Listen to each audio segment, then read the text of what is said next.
বাজেটে বরাদ্দ বাড়লেও দৃশ্যমান উন্নতি নেই আইন শৃঙ্খলা পরিস্থিতির। বরাদ্দের অর্থের জবাবদিহি নিশ্চিতের তাগিদ।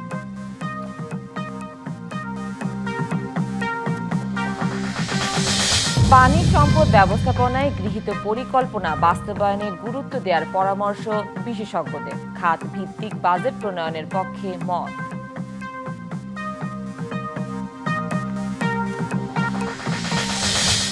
4 বছরে নবায়নযোগ্য জ্বালানি থেকে আরও 15% বিদ্যুৎ চায় সরকার। বাস্তবায়নের প্রকল্পের নামে লুটপাট বন্ধের পরামর্শ।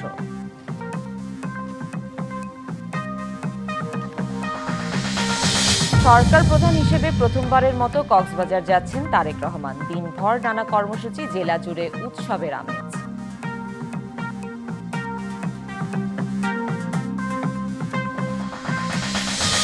এবং অবশেষে শান্তি চুক্তির ইঙ্গিত যুক্তরাষ্ট্র ইরানের। চূড়ান্ত হওয়ার পথে ইসলামাবাদ, সমঝোতার স্মারক জানালেন ইরানি পররাষ্ট্রমন্ত্রী।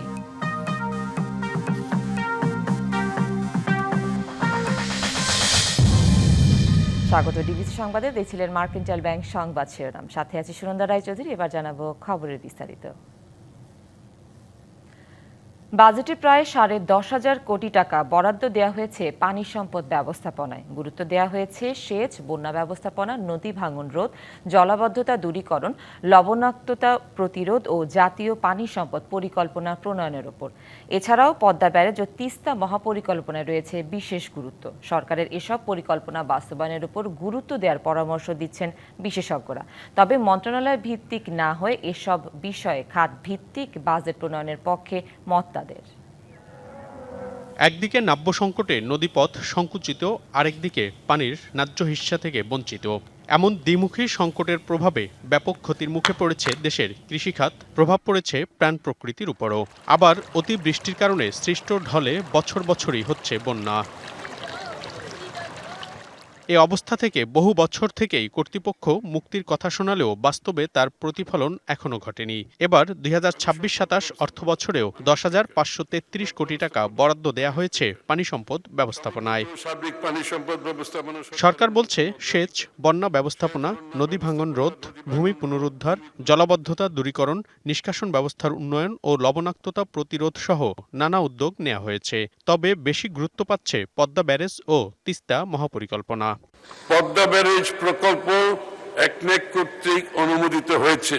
আমাদের সরকার দেশের উত্তরাঞ্চলের মানুষের ভাগ্য বদল ও জীবনযাত্রার মান উন্নয়নে তিস্তা মহাপরিকল্পনা বাস্তবায়নের উদ্যোগ গ্রহণ করে।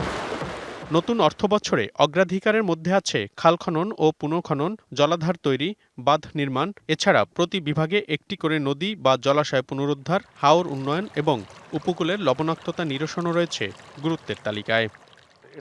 পরিকল্পনা যাতে বাস্তবায়ন হয়, সরকারকে সেদিকে নজর দেওয়ার তাগিদ বিশেষজ্ঞদের। হয়তো দেশের ভিতরে কয়টা বড় প্রজেক্ট করার কথা বলা হচ্ছে, সেই জন্য বাজেট হয়তো বেড়েছে। কিন্তু আবারও আমি ওই একই কথা বলছি, যে কাজটা করার জন্য কমিট করছে গভর্নমেন্ট, আমার কোনো প্রশ্ন নাই সেখানে, সেই কাজটা যাতে সঠিকভাবে আগামী 12 মাসের মধ্যে হয়। তবে পানি সম্পদের মতো গুরুত্বপূর্ণ বিষয়ে মন্ত্রণালয় ভিত্তিক নয়, বরং খাত ভিত্তিক বরাদ্দ যুক্তিযুক্ত বলে মত বিশেষজ্ঞদের। আমাদের এখানে বরাদ্দগুলো মন্ত্রণালয় ভিত্তিক হয়, সেক্টর ভিত্তিক হয় না। হওয়া উচিত ছিল সেক্টর ভিত্তিক, যাতে এটাকে সেক্টর ভিত্তিক কতটা হলো, কি কাজের জন্য হলো, সেটা দেখতে হবে। পদ্মা ব্যারেজ, তিস্তা ও গঙ্গা চুক্তির বিষয়ে সরকারের পদক্ষেপ এবং পরিকল্পনা সঠিক গবেষণার ভিত্তিতে আলোচনায় আসা দরকার বলেও মত অনেকেরই। মনিরুল সোহাগ, ডিবিসি নিউজ, ঢাকা। সরকার প্রধান হিসেবে প্রথমবারের মতো আজ কক্সবাজার যাচ্ছেন প্রধানমন্ত্রী তারেক রহমান। তার এই সফরকে কেন্দ্র করে জেলা জুড়ে বইছে উৎসবের আমেজ। গ্রহণ করা হয়েছে নিচ্ছিদ্র নিরাপত্তা ব্যবস্থা। প্রধানমন্ত্রীর সফর উপলক্ষে কক্সবাজার সেজেছে নতুন সাজে। তার আগমনকে ঘিরে বিএনপি ও অঙ্গ সহযোগী সংগঠনের নেতাকর্মীদের মাঝেও বিরাজ করছে ব্যাপক উচ্ছ্বাস। সফরসূচি অনুযায়ী প্রধানমন্ত্রী তারেক রহমান সকাল 10টায় কক্সবাজার বিমানবন্দরে পৌঁছাবেন। সেখান থেকে সরাসরি সদর উপজেলার পিএম খালি ইউনিয়নের পাতিলি খাল পুনঃখনন কাজের উদ্বোধন করবেন। পরে তিনি ডুলাহাজরা সাফারি পার্ক পরিদর্শন করবেন এবং মালুমঘাট সংরক্ষিত বনে বৃক্ষরোপণের মাধ্যমে দেশব্যাপী 25 কোটি বৃক্ষরোপণ কর্মসূচির উদ্বোধন করবেন। এছাড়া গণ অভ্যুত্থানের মোহাম্মদ ওয়াসিমের কবর জিয়ারত এবং তার পরিবারের সদস্যদের সঙ্গে সাক্ষাৎ করবেন। বিকেলে চকরিয়া পৌর বাস টার্মিনালে আয়োজিত রাজনৈতিক জনসভায় অংশ নেবেন প্রধানমন্ত্রী। এর আগে নবগঠিত পেকুয়া পৌরসভা ও মাতামুহুরী উপজেলার ভিত্তিপ্রস্তর স্থাপন করবেন। রাতে কক্সবাজার শহরের লং বিচ হোটেলের অডিটোরিয়ামে সুধী সমাবেশে যোগ দেবেন। রাতেই কক্সবাজার বিমানবন্দর থেকে ঢাকার উদ্দেশ্যে রওনা হবেন প্রধানমন্ত্রী। হতদরিদ্রদের জন্য ফ্যামিলি কার্ড দেয়া হলেও সুনামগঞ্জের বেশ কয়েকটি গ্রামে এই কার্ড পেয়েছে সচ্ছল পরিবারের সদস্যরা। এ নিয়ে অভিযোগ তুলেছেন খোদ ডেপুটি স্পিকার। অভিযোগের তীর যাচাই বাছাইকারী কর্মীদের দিকে। মাঠ পর্যায়ে সঠিক যাচাই বাছাই না হওয়ায় বাদ পড়েছে অনেক হতদরিদ্র পরিবার। জেলা প্রশাসক জানালেন, আবারও যাচাই বাছাই করে নেওয়া হবে ব্যবস্থা। কুশিয়ারা নদীর তীর ঘেঁষা গ্রাম উত্তর সুরিয়ার পাড়। এই গ্রামের বাসিন্দা ঝর্ণা বেগম। প্রতি মাসে ২৫০০ টাকা পাওয়ায় ৯ সদস্যের পরিবারে ফিরেছে কিছুটা সচ্ছলতা। এই টাকা সন্তানদের পড়াশোনা সহ পছন্দ মতো কাজে ব্যয় করেন তিনি। কিছু খাইছি, কিছু বাচ্চা কাচ্চারে লেখাপড়ার দিকে খরচ করছি, অসুখ পড়লেও দিছি, ওইরকমভাবে ৫০০০ টাকা খরচ করছি। একই গ্রামের বাসিন্দা হাজী আব্দুস সামাদ ও জয়ফুল বিবি দম্পতির ৬ ছেলে ও ১ মেয়ে নিয়ে সচ্ছল পরিবার। আধা পাকা বাড়িতে থাকা ৭ ছেলে মেয়ের ৪ জনই পেয়েছেন ফ্যামিলি কার্ড। সরকারি টাকা পাইয়া ধরো আমার বাচ্চা কাচ্চা লেখাপড়া গেলে ১০ টাকা ৫ টাকা দিয়ে দিতে পারলাম। এত একটা কম্পিউটার লাগে আনাই লিছি। ৩ বইয়ে তারা ২ বার করে পাইছে, ৫০০০ করে তারা পাইছে। তারা বাচ্চা করলে তারা লেখাপড়া করার বাগে খানি পানি লাগলো দিয়ে একাশ বিলে চলে তারা মায় দিয়ে। আছে এর উল্টো চিত্র। কুশিয়ারা নদী গর্ভে ঘরবাড়ি হারানো সহায় সম্বলহীন অনেকের ভাগ্যে জোটেনি ফ্যামিলি কার্ড। কোনো কিছুই হয় না, আমরা গরিব মানুষ। এখন নদীতে তো ওখানে বাড়িঘর ভাঙ্গা নিছি কি, এখন আমরা পরে বাড়ি তখন স্যার আমরা একটু দয়া করবে আপনারা। যারা ওই দিনে দৈনিক লোক হল হেরা হাইছে সব কম বেশি সবাই পাইছে, নিলে আমি কোনো একটা জিনিস পাইছি না। সরকারি বলতে আমার টান কোনো জাতের একটা ডাকমান নেই। যারা সত্যিকার প্রাপ্য ছিলেন এই ফ্যামিলি কার্ডে, তাদের অনেকেই পাননি। কেন পাননি? যে সমস্ত আমলাদেরকে দিয়ে করানো হয়েছে কাজটা, তারা সেই সমস্ত বাড়িতে গেছেন যে বাড়িতে গিয়ে এক পেয়ালা চা খেতে পারবেন, একটা চেয়ারে বসতে পারবেন, কিন্তু ঘর বা ছনের ঝুপড়িওয়ালা ঘরে তারা যাননি। এই পরিস্থিতির জন্য মাঠ পর্যায়ে কর্মীদের দায়ী করছেন স্থানীয়রা। ধনী গরিব বলছে, গরিব ধনী বলছে, নাইলে তো প্রত্যেক ঘরে ঘরে গেলে তো আর এইভাবে তথ্য কথা না। গরিব যে পাওয়ার যোগ্য সে পায় নাই, কিন্তু দেখা যায় তার ফ্যামিলি ধনী এই বিদেশ আছে সে পাইছে। এ বিষয়ে জানতে চাইলে ক্যামেরার সামনে কথা বলেননি সমাজসেবা কর্মকর্তা। যাচাই বাছাই করে ব্যবস্থা নেওয়ার কথা জানালেন জেলা প্রশাসক। এটা সরকারের একটা প্ল্যান ছিল, আমি একটা সমাজসেবা মন্ত্রণালয়ে ছিলাম। এটা সরকারের প্ল্যান হচ্ছে, সরকার ধারাবাহিকভাবে সবাইকে এর অন্তর্ভুক্ত করবেন, এতটুকু আমি জানি। তবে আমি আপনার যে কনসার্ন, এটা আমারও কনসার্ন, আমি সমাজসেবা অফিসারের সাথে এখনই কথা বলতেছি। সুনামগঞ্জ জেলার ৩টি গ্রামে ফ্যামিলি কার্ড পেয়েছে ৩৯৭টি পরিবার। DBC news desk. কিশোরগঞ্জে সরজমিন গবেষণা বিভাগের কার্যক্রম নিয়ে অনিয়মের অভিযোগ উঠেছে। কৃষকদের আধুনিক প্রযুক্তি ও গবেষণা সেবা দেওয়ার কথা থাকলেও বছরের পর বছর তালাবদ্ধ থাকে অফিসগুলো। স্থানীয়দের অভিযোগ, কর্মস্থলে অনুপস্থিত থেকেও বছরের পর বছর বেতন তুলছেন বৈজ্ঞানিক সহকারীরা। প্রদর্শনীর নামেও চলছে নানা অনিয়ম। ফলে সেবা থেকে বঞ্চিত কৃষক আর গবেষণার নামে গচ্চা যাচ্ছে সরকারি অর্থ।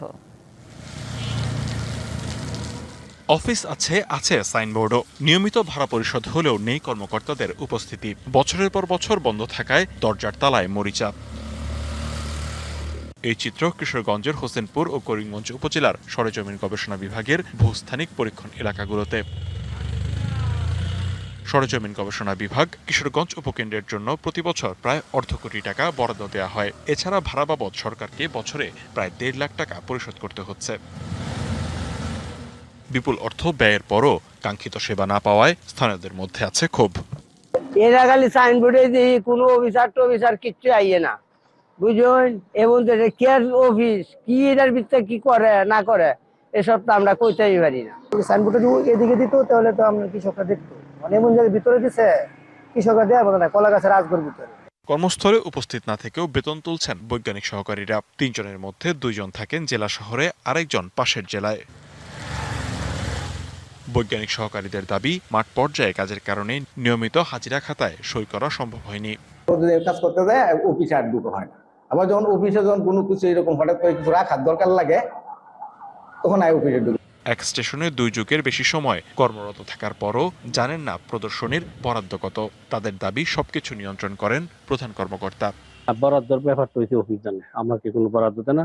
আমাকে 1000 টাকা দেয় বিঘা প্রতি, আমি কৃষকের দিয়ে দিই। ইনচার্জের অফিসে আমি আমার কোনো ইনচার্জ যেভাবে আমার বলে আমার কিভাবে কাজ করতে হবে। অভিযোগ রয়েছে, কোনো বিষয়ে আপত্তি তুললেই দেখানো হয় বদলির ভয়। অফিসে আগে একজন ছিল, এখন আরেকজন আছে। যারে দায়িত্ব দেয় উনি তো করে বদলে, এটা তো প্রশাসনই বলতে পারবে, মানে হেড অফিসেই তো কারে কখন করবে না করবে এটাও তারাই বলতে পারবে। করিমগঞ্জে সরেজমিন গবেষণা বিভাগের কার্যক্রমের তথ্যই জানেন না অনেক কৃষক। করিমগঞ্জে আমাদের কৃষি গবেষণার উপশাখা যেটা বা উপকেন্দ্র, এরকম তো কোনো তথ্য আমরা শুনি নাই। করিমগঞ্জে যে কৃষি গবেষণার যে অফিস আছে এটা আমার জানা ছিল না, আইসা দেখি যে অফিস বন্ধ। বিস্ময়কর তথ্য মিলেছে মাঠ পর্যায়ে। জমিতে থাকার কথা থাকলেও এক কৃষকের ঘরে পাওয়া গেছে প্রদর্শনীর 15টি সাইনবোর্ড। মাঠে মাঠে গিয়ে ছবি টবি তুলছে নাকি, হ্যাঁ কৃষকরা লইয়া তুললে পরে সাইনবোর্ড গুলি আমাদের ভাড়ায় আছে। অর্থ আত্মসাতের জন্য সাইনবোর্ড রেখে দেওয়ার অভিযোগ থাকলেও অস্বীকার করছেন কর্মকর্তারা। ওইগুলি অফিস বলতে পারবে, এগুলি আমার বাউচার তো আমি সংগ্রহ করি না, আমি মালও কিনি না। সদস্য বিশিষ্ট কমিটি হয়, কমিটিতে আমি সই করি। কর্মস্থলে অনুপস্থিত থেকে বেতন উত্তোলনের সুযোগ নেই বলে দাবি প্রধান বৈজ্ঞানিক কর্মকর্তার। এটা তো কখনোই কাম্য না। আপনি মাসের উপর মাস, আপনি মাসে একদিন আপনি অ্যাক্সিডেন্টলি নাই সাইন করতেই পারেন, ওটা কোনো ব্যাপার না। কিন্তু পুরা মাস আপনি ব্ল্যাঙ্ক, এটা আমি কি জবাব দেব? আমি আপনার কথাটা মানলাম, আমি দেখবো বিষয়টা। দায়ীদের বিরুদ্ধে ব্যবস্থা নিয়ে কৃষকের সেবার পরিবেশ নিশ্চিতের দাবি স্থানীয়দের। DBC news desk. প্রাকৃতিক জলাধার ধ্বংস করে স্থাপনা নির্মাণ আইনগত দণ্ডনীয় হলেও এ যেন শুধুই কাগুজে বয়ান। এই আইনকে বৃদ্ধাঙ্গুলি দেখিয়ে সিলেটের গোপালগঞ্জে ঐতিহ্যবাহী পুকুর ভরাট করে মার্কেট নির্মাণের অভিযোগ উঠেছে খোদ জেলা পরিষদের বিরুদ্ধেই। যদিও জেলা পরিষদ বলছে নিজস্ব আয় বাড়ানোর লক্ষ্যে পুকুর পাড়ে মার্কেট নির্মাণের প্রকল্প হাতে নেওয়া হয়, তবে জনস্বার্থে এক আইনজীবীর রিট করা আবেদনের পরিপ্রেক্ষিতে স্থাপনা নির্মাণে 3 মাসের স্থগিতাদেশ দিয়েছে হাইকোর্ট। সিলেটের গোলাপগঞ্জের ঢাকা দক্ষিণ এলাকায় জেলা পরিষদ ডাকবাংলোর ভেতরে এই পুকুর। প্রখ্যাত জমিদার কালীপ্রসাদ দত্ত চৌধুরী বহু বছর আগে পুকুরটি দান করেছিলেন জনকল্যাণে। জলাধার আইনে পুকুর ভরাটে নিষেধাজ্ঞা থাকলেও তাকে বৃদ্ধাঙ্গুলি দেখিয়ে পুকুরের একাংশ ভরাট করে 2 তলা মার্কেট ভবন নির্মাণের উদ্যোগ নেয় খোদ জেলা পরিষদ। এই খবরে জনমনে দেখা দেয় অসন্তোষ, ক্ষুব্ধ পরিবেশবাদীরা। সম্পূর্ণরূপে ব্যক্তি স্বার্থে ব্যক্তিবিশেষের উদ্দেশ্য চরিতার্থ করার জন্য এখানে এই কাজটি করা হয়েছে। অস্থায়ী অথবা স্থায়ীভাবে দোকানকুটা তৈরি করে দেওয়া হচ্ছে, যা কিনা সম্পূর্ণভাবে পরিবেশ আইনের বিরোধী। এ ঘটনায় জনস্বার্থে রিট করেন সুপ্রিম কোর্টের আপিল বিভাগের আইনজীবী খায়রুল আলম। শুনানি শেষে 23 মে বিতর্কিত ভূমির ওপর 3 মাসের স্থিতাবস্থা বজায় রাখার নির্দেশ দেয় হাইকোর্ট। সুপ্রিম কোর্টের হাইকোর্ট ডিভিশনের জাস্টিস বৃন্দ স্ট্যাটাসকো অর্ডার দিয়েছেন এই পুকুরের জমির উপরে 3 মাসের জন্য এটা স্থিতাবস্থা বজায় রাখার আদেশ দিয়েছেন। স্থানীয়রা বলছেন ঐতিহ্যবাহী এই জলাধার শুধু একটি পুকুর নয়, বরং এলাকার পরিবেশ ও ইতিহাসের গুরুত্বপূর্ণ অংশ।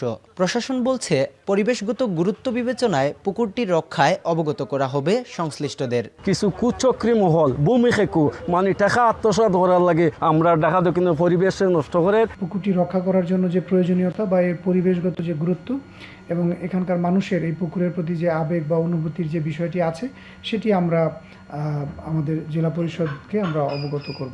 জেলা পরিষদ বলছে আয় বাড়ানোর লক্ষ্যে 1,82,00,000 টাকা ব্যয়ে প্রকল্পটি হাতে নেওয়া হয়। জেলা পরিষদের আওতাধীন আমাদের যে ডাকবাংলো রয়েছে, সেখানে আমাদের পুকুরের পাড়ের সেখানে আমরা একটা মার্কেট নির্মাণের কার্যক্রম হাতে নিয়েছি এবং এটা অবশ্যই আমাদের একটা আয়বর্ধক একটা প্রকল্প। ঐতিহ্যবাহী জলাধারটি সংরক্ষণ করে চারপাশে সৌন্দর্য বর্ধন ও বয়স্কদের জন্য অবকাশ কাটানোর স্থান হিসেবে রূপান্তরের দাবি স্থানীয়দের। Tawhidur Rahman Shah, DBC news, Sylhet.